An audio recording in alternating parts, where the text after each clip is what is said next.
Bonjour, bienvenue dans ce vlog. Aujourd'hui, je vais parler du fait que j'aime être différente des autres et aussi que je trouve que c'est un gros avantage et je vais vous expliquer pourquoi. Vous le savez, je suis au potentiel, voilà. Rien d'exceptionnel à ça, je ne l'ai pas choisi, mais je fonctionne d'une façon différente. Avec les années, je dirais que je suis davantage moi. Ça veut dire que j'ose davantage être qui je suis, qui j'ai envie de devenir. Et je pense que cette envie de devenir, elle est vachement profonde chez moi parce que je suis HP, j'ai besoin de bouger, j'ai besoin de changement, j'ai besoin de tester des nouvelles choses. Je suis attirée par le nouveau, par des nouveaux paysages, des changements aussi dans la vie de façon générale. Et particulièrement actuellement. Je pense que je suis un être en changement et que ça s'accentue. Et en réalité, je pense que c'est un fameux avantage parce que quand je vois les personnes enfermées dans leur routine, je me dis, mon Dieu, quelle vie! Quelle vie ils ont, parfois, je les trouve esclaves de leur boulot, je vais le dire sincèrement, ce qui, moi, me fait peur.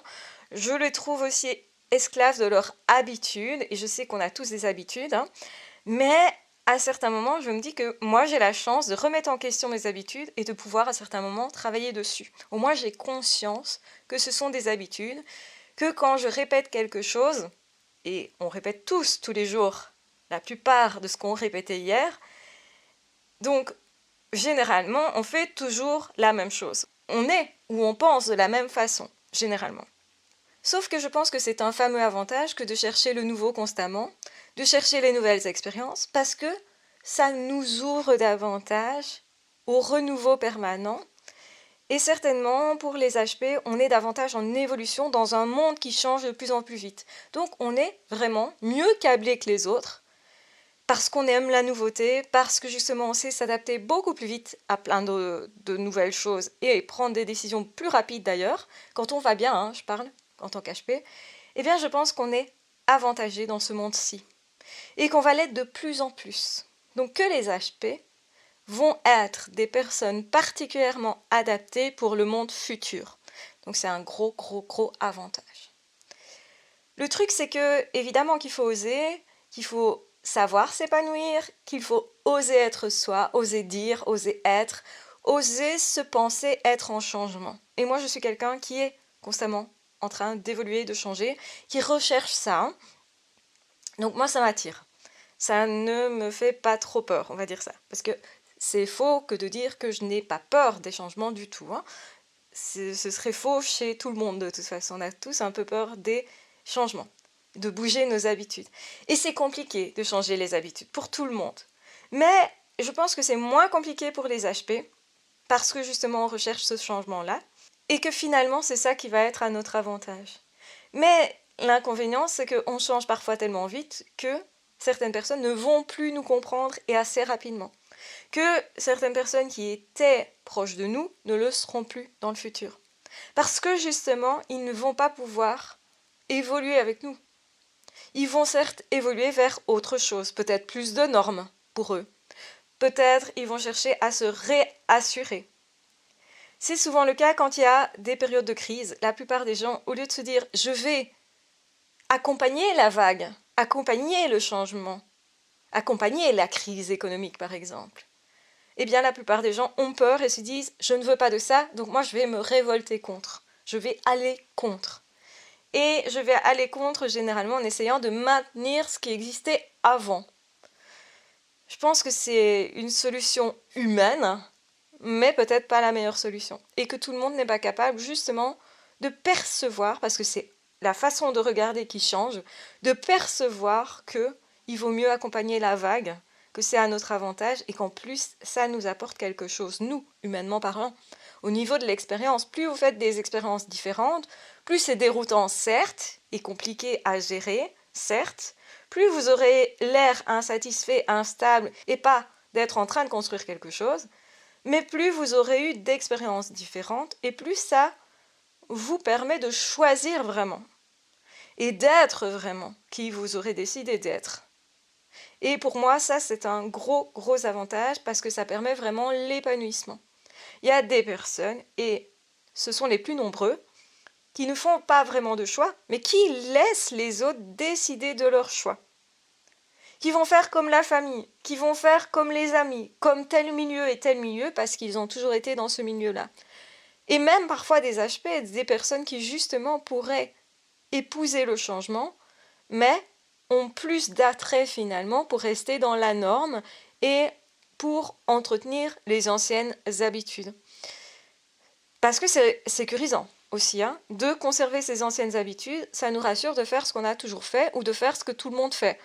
C'est déroutant de faire des choses que les autres ne font pas. Et ils seront les premiers à nous le dire, tu fais des choses que j'aime pas, parce que t'es différent, justement. Et avec les jugements de valeur qui vont avec, hein, donc ça veut dire quoi? Ça veut dire que les autres vont dire, tu fais des choses bizarres, donc tu es bizarre, donc peut-être tu es fou, donc tu es le changement, donc tu es le problème. C'est comme ça que fonctionnent certaines personnes qui ont vraiment peur du changement. Vraiment peur des personnes différentes aussi. Or, moi je pense sincèrement qu'on crée sa différence comme on crée sa chance finalement. Et ces personnes en même temps vont vous voir agir de façon différente en vous disant d'abord c'est grotesque, et puis plus tard quand vous aurez des résultats dans votre vie, soit ils vont nier ces résultats-là en vous disant que vous êtes toujours la même personne qu'avant, parce qu'ils vous ont affirmé en fait dans qui vous étiez jadis, et que eux ne sont pas capables de voir non plus la personne que vous êtes maintenant, peut-être aussi parce qu'ils n'ont pas assez de données, parce qu'ils ne vous ont pas assez observé, ils n'ont pas encore vu vraiment les changements, ou parce qu'ils sont complètement déroutés par ces changements-là. Donc ça veut dire que les opinions qu'ils se sont faites de vous, elles vont rester même si vous n'êtes plus cette personne-là. Si jadis vous étiez très timide, et qu'aujourd'hui vous êtes devenu largement plus franc, ils vont considérer toujours que vous êtes très timide en fait. Pourquoi? Parce que beaucoup de personnes ne remettent pas en question les idées qu'ils se sont faites un jour sur quelqu'un. Ils vous ont déjà défini, sans vous redéfinir derrière. Alors qu'un HP souvent évolue beaucoup. Je parle d'un HP qui aime le changement, qui recherche le changement, comme je le fais moi. Et donc du coup, effectivement, je pense que c'est un gros avantage de pouvoir se recréer constamment, se redécider constamment de qui je veux être et de quelle vie je veux avoir, même si c'est déroutant parce que quand on change, il y a toujours une période de chaos. Une période de changement, c'est surtout traverser des incertitudes. Parce que je ne sais pas où je vais aboutir. Une fois que j'ai abouti, là, je suis rassurée, soulagée et je me sens libérée de quelque chose. Parce que moi, le changement personnellement, quand il advient, c'est pour plus de liberté. Ce qui me motive, c'est de voir que si je fais ce changement-là, même si ça me stresse, hein, parce que le changement, c'est compliqué, changer ses habitudes, c'est compliqué. Souvent, c'est des choses qui sont ancrées en nous aussi, nos habitudes. Donc, on n'a pas forcément envie de les bouger, et c'est pas directement qu'on arrive à les bouger, mais derrière, il y a la liberté. En tout cas, une forme de liberté plus grande. Et il y a des étapes, évidemment. Eh bien moi, c'est ça qui va me motiver. Je vais voir ma liberté, mon autonomie, le fait que je serai plus fière de moi, parce que j'aurai traversé cette période d'incertitude et de stress. Et du coup, c'est ça qui va me motiver à aller vers l'inconfort, à aller vers quelque chose qui me fait peur, à aller vers un projet, et parce que je vois le résultat derrière, qui est justement d'être arrivé à dépasser cette peur-là, et combien je vais ressentir de la paix et de la satisfaction de ça, eh bien, je vais y aller là où justement les autres vont reculer. Et donc ça veut dire que je fais des choses que les autres ne font pas, ou que je suis quelqu'un que les autres ne sauraient pas être. Mais je pense que justement, j'adore être différente, parce que ça représente des choix que j'ai faits qui étaient différents, et qui étaient davantage moi d'ailleurs. Que se conformer à la norme, je l'ai fait longtemps, et j'ai surtout constaté que je me perdais moi-même, et que j'étais beaucoup moins épanouie quand j'essayais de me conformer. Et parfois, j'y arrivais très bien, en plus. Mais j'avais l'impression d'être enfermée dans quelque chose. Oui, ça satisfaisait tout le monde, parce que je faisais la même chose que les autres, et ça les rassurait, je pense, mais finalement, je n'étais pas épanouie. Et je pense que le monde est tellement en mouvement qu'on ne peut pas le nier, et que il y a des avantages à tirer de ce monde que si on est capable de dépasser nos peurs et d'évoluer nous-mêmes et de remettre en question nos propres habitudes. C'est-à-dire de sortir finalement, de s'observer et de regarder ça de l'extérieur. Et c'est pas une capacité que tout le monde a. Parfois, cette capacité, elle nous dérange parce qu'on se dit « je ne suis pas dans l'état d'esprit des autres, je n'arrive pas à me lâcher parce que je me regarde de l'extérieur. » Mais en même temps, c'est une capacité d'auto-analyse qui est super importante pour évoluer soi-même, pour justement regarder, tiens, où est-ce que j'en étais avant, où est-ce que j'en suis maintenant. Et quand je vois tout ce que j'ai appris en quelques années, franchement, ça me booste en fait. Ça me donne encore plus envie d'aller vers les changements. Et je pense sincèrement que ça augmente la confiance en soi, l'estime de soi. Et ça me rassure énormément, en fait, de voir que c'est possible d'évoluer très vite, finalement. Qu'on n'est pas obligé d'attendre longtemps avant de faire des gros changements ou de prendre des grosses décisions. Parce que souvent, les gros changements viennent avec les grosses décisions. Et souvent, les grosses décisions, elles viennent par le fait qu'on a un regard différent sur les choses de juste avant. On a changé notre façon de percevoir les choses. Et comme on perçoit des choses que les autres ne voient pas forcément, eh ben, on va saisir des occasions que les autres ne voient pas. Et finalement, c'est un peu l'histoire de ma vie. Avant, je ne bougeais pas, je n'osais pas, je n'avançais pas. Et du coup, je me sentais vraiment minable. Et je ne m'appréciais pas du tout, à ce moment-là en tout cas. Puis j'ai décidé de changer. D'abord en travaillant sur moi au niveau développement personnel, au niveau spirituel. Ça, c'est la première chose qui est arrivée dans ma vie avant la psychologie. Donc tout ce qui était spirituel. Et puis tout ce qui était psychologique, effectivement, est arrivé ensuite. Développement personnel. Même si la psycho et le développement personnel, c'est pas vraiment la même chose. Hein. Et la psychologie, c'est plutôt aller réparer des choses du passé pour commencer à s'épanouir dans l'ici, maintenant et pour l'avenir.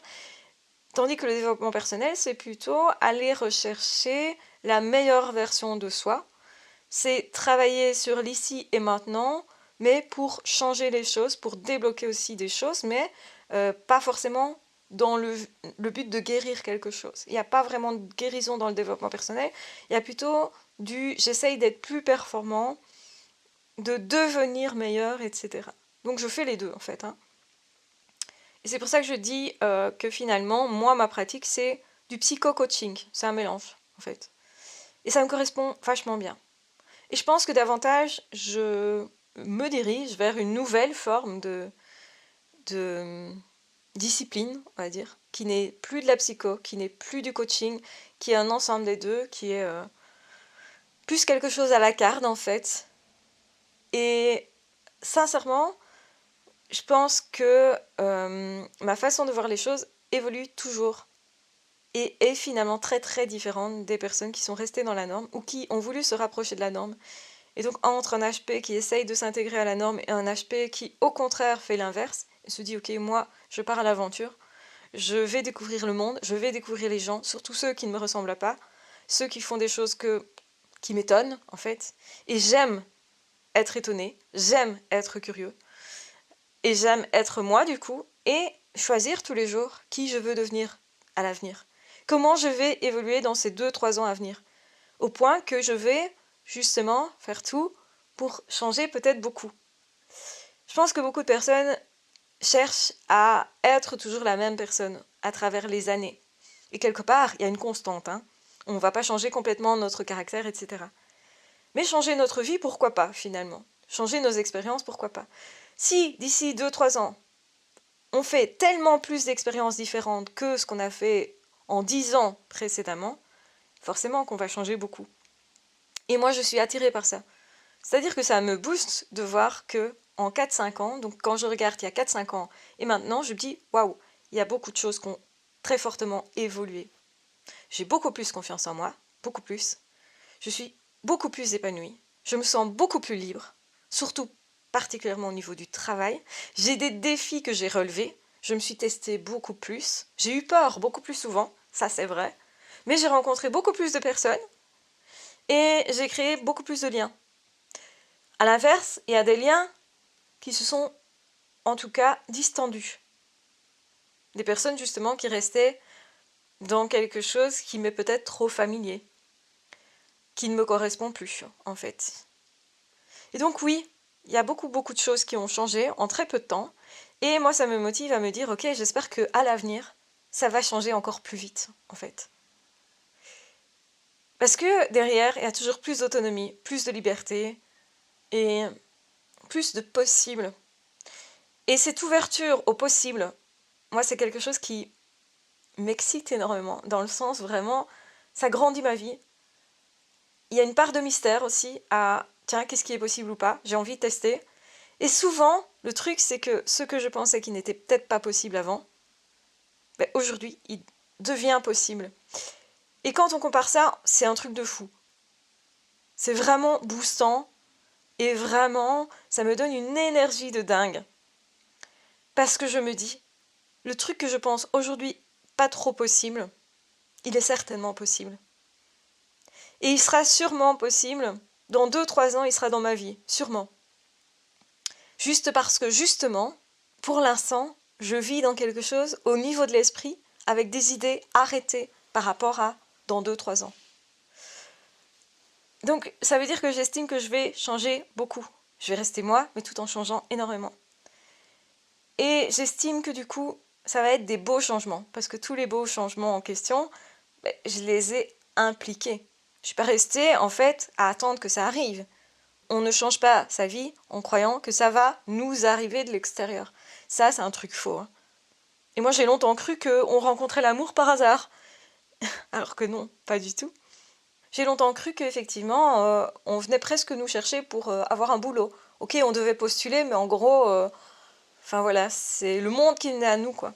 Alors qu'en fait, c'est l'inverse. C'est nous qui allons au monde, chercher dans le monde ce dont nous avons besoin, parce que nous avons perçu que là, il y avait une opportunité.